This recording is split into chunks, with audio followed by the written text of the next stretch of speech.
annual Horror Blu-Ray Collection video. Yes! Time to scare y'all with another update of my collection. And I'm going to do a little different. And I'll be honest, I'll just focus more on the Blu-rays this year than with the DVDs and Blu-rays together. I only will show you one DVD, and unfortunately it will be the same one as in the past. But I did collect some more horror Blu-rays this year, and I can't wait to show it to y'all. So we're going to go a little faster this year. I'm not going to take one, from each slot, but let's just get started, okay? So let's do this. It's not going to be in order. It's going to be a little bit of a mess, but we'll get to it. All right, here we go. So we're going to start in the bottom. 1408, underrated Stephen King adaptation. It's been a while since I've seen it, but I'll watch it during the season. An American Werewolf in London. Anaconda, guilty pleasure, but it's fun. Beetlejuice, I will not say that name 3 times. The Black Phone, it's a really good movie. I watched it this past season, recently this season, and it's a very good movie. It's a strong film. I think it gets better and better with each viewing. The Cabin in the Woods, fun film. Cape Fear, a thriller. The Conjuring and The Conjuring 2. I do not have the third movie because I don't think it's worth watching again. I think it's it's an okay movie, but I don't think it fares compared to the first 2. Crawl, a fun film. The Dead Zone, one of Cronenberg's best movies. David Cronenberg's best movies. The Descent, scary film. Doctor Sleep, underrated sequel that is nearly masterful. I recommend the director's cut more. Director's cut over the theatrical cut. I think it, has more material to offer, and it makes more sense compared to the theatrical cut. Although I still have my objections over the third act, but I think it's a strong film. I have 3 of the Evil Dead films: Evil Dead 2, Army of Darkness, and Evil Dead Rise. I like the second and the third one a lot. First one I think is a little overrated, but it's basically a startup. Evil Dead 2 is basically a better version of the first movie. I don't have the Fede Alvarez Evil Dead, even though it's good. Evil Dead Rise I liked. Even though it abandons the comical horror elements, I think it works as a horror film. So it's really good. The Gift, Green Room, watched it for the first time in a long time. Brutal film. It's a brutal, grisly movie, I think. The Happy Death Day films, very fun. The first Insidious movie, good movie. The remake of The Invisible Man, I loved it a lot. It was close to my top 10 of 2020. The first It movie, like it a lot. The second movie is just okay.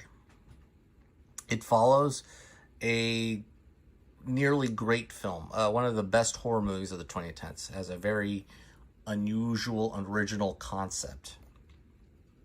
Definitely following the metaphor of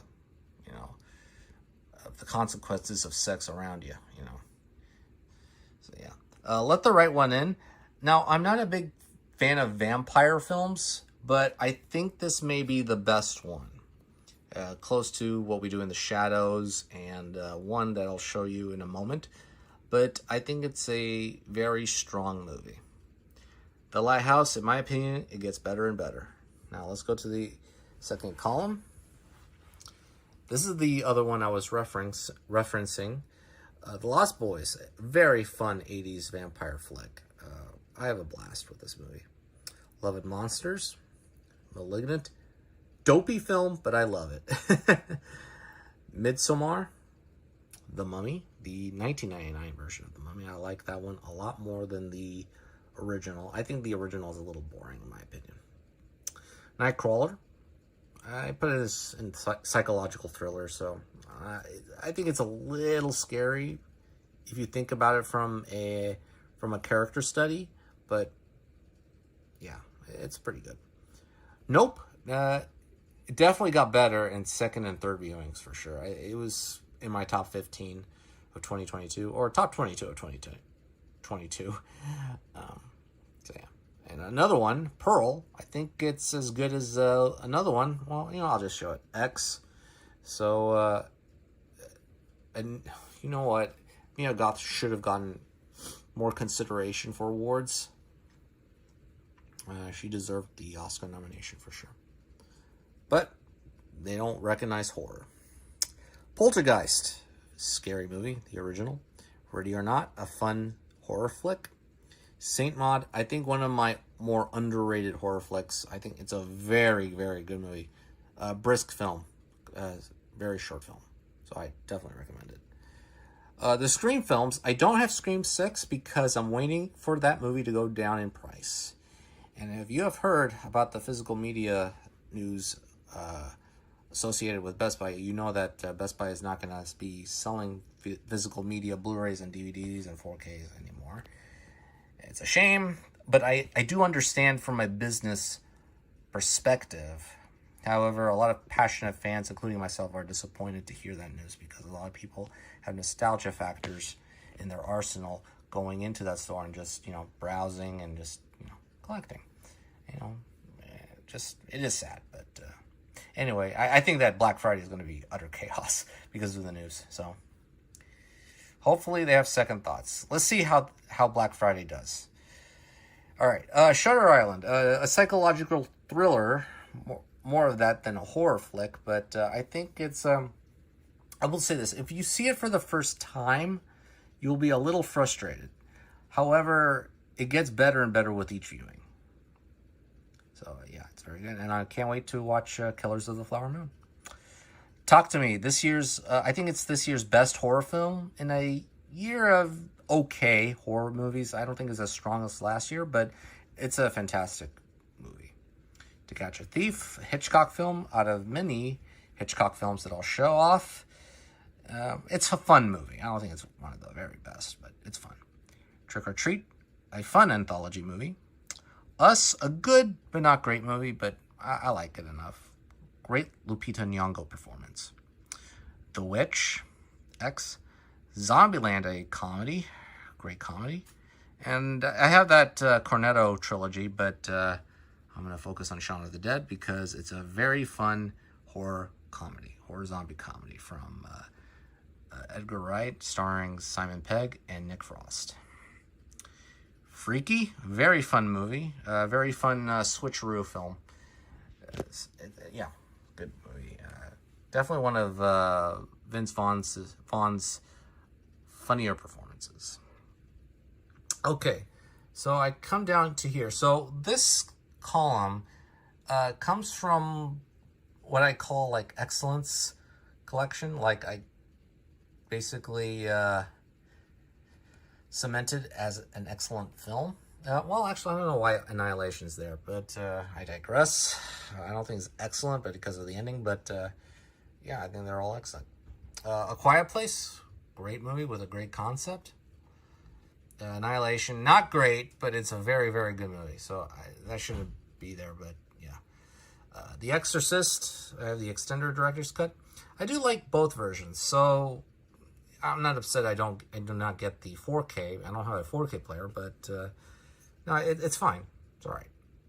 Get Out, enough said. Excellent movie. The original Halloween, of course. Hereditary, unsettling movie. Jaws, The Shining, Strangers on a Train, another Hitchcock flick. Saw it for the first time this year. It's now in my top 5, actually. Loved it. The Thing, John Carpenter's The Thing, and Train to Busan, my personal favorite zombie film. There's a pumpkin. Okay. And I have the Alfred Hitchcock Ultimate Collection, most of the Blu-rays from Universal. I've seen most of them, except for The Trouble with Harry. All of them are pretty good so far. There are a few that I had to see. Frenzy is an underrated film.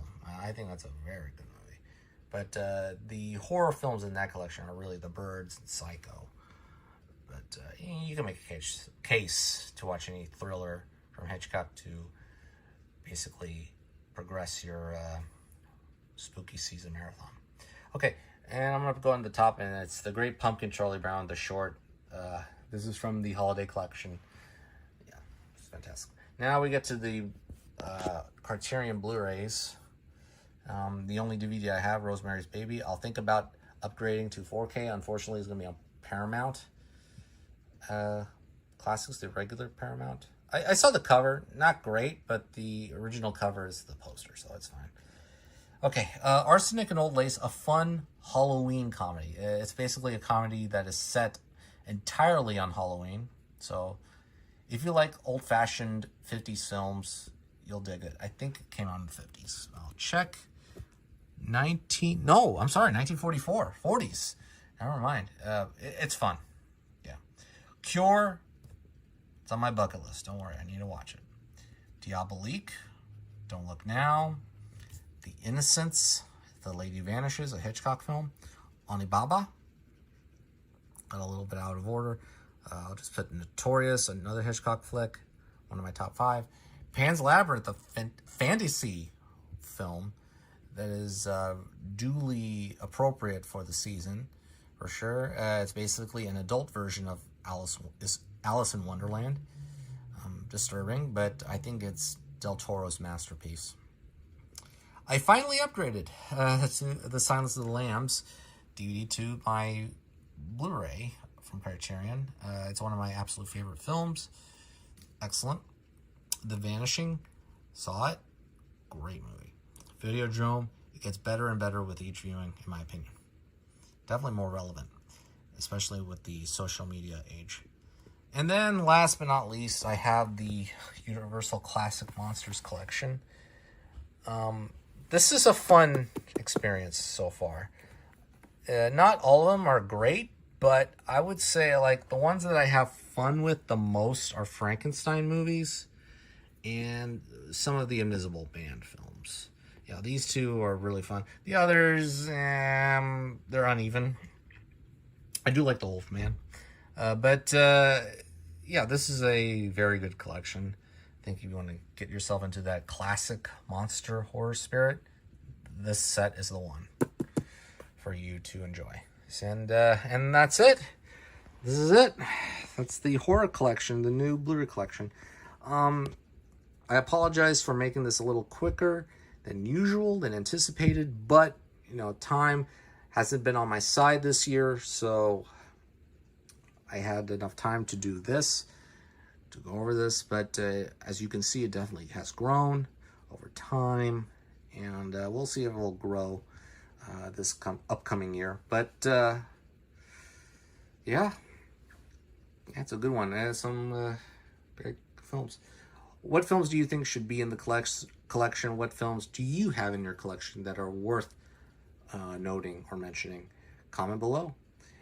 Subscribe, like, follow me on my social media platforms in the links below.